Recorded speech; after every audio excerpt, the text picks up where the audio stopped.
Hi, fellow believers. The other night I had a dream that the Second Civil War had started in Texas and that World War III was brewing in a different state in America. It was about ready to start in America on American soil. And in my dream, there were two men. One of them was a man who I used to know many years ago, and he retired at the age of 42 as an officer in the Air Force because the only job he ever did his entire life once he graduated from high school was to work in the Air Force. And he became an officer, and so he was able to retire at the age of 42 because he went in straight after high school.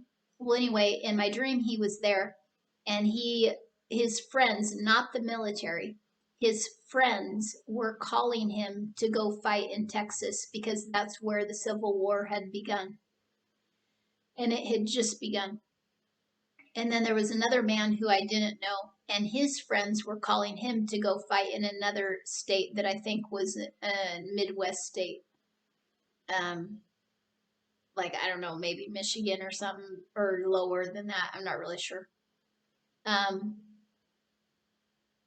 and so both of them, I told both of the men, don't leave the state you're in. Stay where you are. And whatever you're gonna do it where you are. Don't go to another state. But neither of them listened to me, and they both left.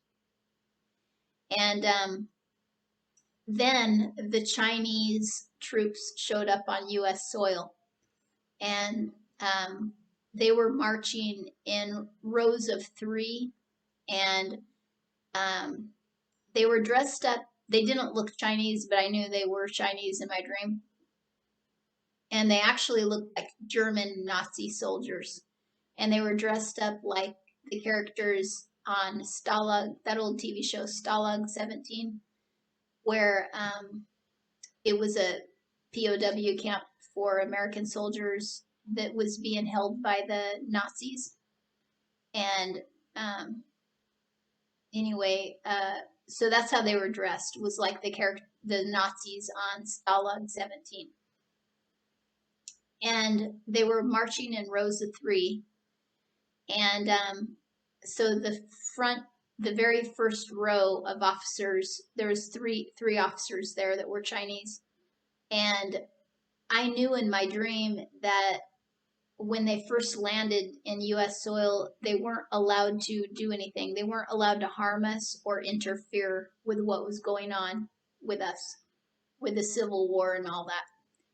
They were told to await further instructions. So since I knew that they couldn't do anything to me, I decided to tell them what I thought about them. So I gave them thumbs down like this. Well, first I tapped one of the officers on the shoulder to force them to look at me.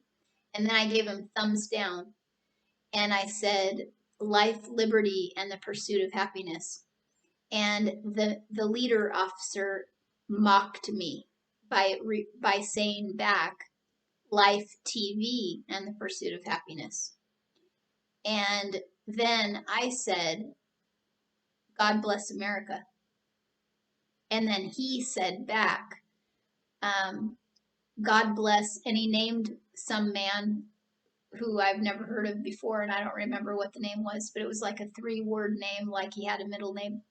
So he said, God bless so-and-so, and it wasn't a Chinese name either. He said, God bless so-and-so because he is God.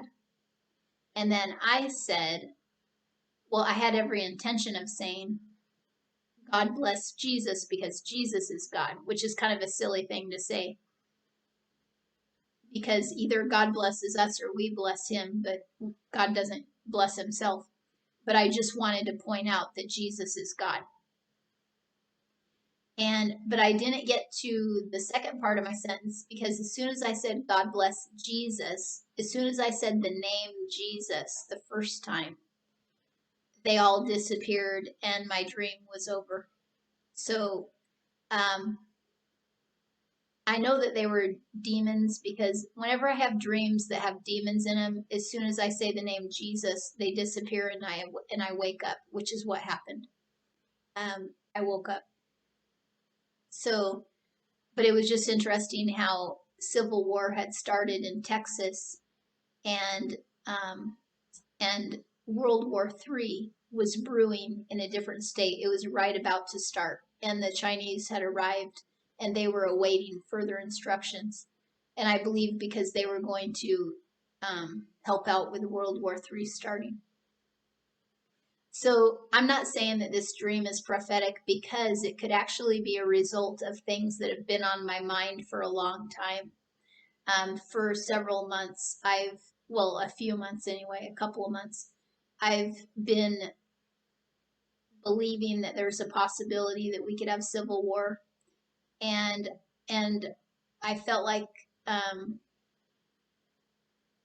the Lord was telling me that if we have civil war, it will instantly trigger. We won't be able to fight amongst ourselves for very long. It will instantly trigger World War III because when we had the first Civil War, we were really far across an ocean. So our enemies, which were mainly the British, um, there wasn't a whole lot they could do, and they couldn't do it very fast either. They did interfere financially in our Civil War, and they tried to come against us that way. And I shouldn't say the British, but the elites who have always wanted to take America down, the rich, powerful people who've always been against this country.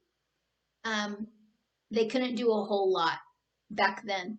But today, in today's technology, the world isn't that big anymore. And if we had civil war again, all of our enemies would want to pounce and take advantage of us and destroy us, through that. And so I don't know if that'll really happen. The Lord did show me for certain that war is coming in a dream I had a few years ago, but He didn't specifically tell me what the war would be and where it would be. He just told me war is coming and it would devastate America, but America would still be standing. But since then, I've come to believe that there's a good chance it would be Civil War and World War III. So anyway, that's not prophetic, but the point of all this is, it doesn't matter if my dream is true or not. It doesn't matter if there's going to be a civil war or not, or if World War III is coming or not. It doesn't matter if famine is coming, because a lot of people have famine dreams. It doesn't matter if a tsunami is coming, because a lot of people have tsunami dreams or A-bomb dreams. The real event that we have to prepare for, because a lot of people want to prep, the real event that we have to prep for is Jesus Christ returning and the end of our lives on this planet, because that's like judgment day for us. And we have to be ready for Jesus. We don't have to be ready for war, because Jesus takes care of all the details. If you're ready for Jesus, he'll cover you and protect you in war, in famine, in pestilence, in all the terrible things that can possibly happen, in economic destruction. He will cover you as much as it glorifies Him, and He'll let you suffer as much as it glorifies Him, to grow His kingdom and to glorify Him. Some of us will survive, and some of us will suffer and perish. But all who follow Jesus, their lives will be glorified, will glorify Jesus Christ, and no matter what happens to them. So the only prepping is making sure that we've repented of our sins and that we're following Him, and that our lives are glorifying Christ. That's the only prepping we can possibly do. So I'm not worried about the future. It is definitely unsettling. Like I know the future isn't good for this planet, and I know we're like rapidly going to the end. we're in the end times and things are rapidly escalating. But Jesus is with us, and we just need to be with him. He said he'll never forsake us. But he didn't say that we would never forsake him. Many have. And we have to make sure that we're not in that group of people who have forsaken Jesus. So I hope that blesses you. And we'll see, about my theory. It could be right, could be wrong. We'll see. But the one thing we know for certain is that Jesus is coming back. That's what we know. And so that's what we have to live by, that truth, you know. Anyway, I hope that blessed you.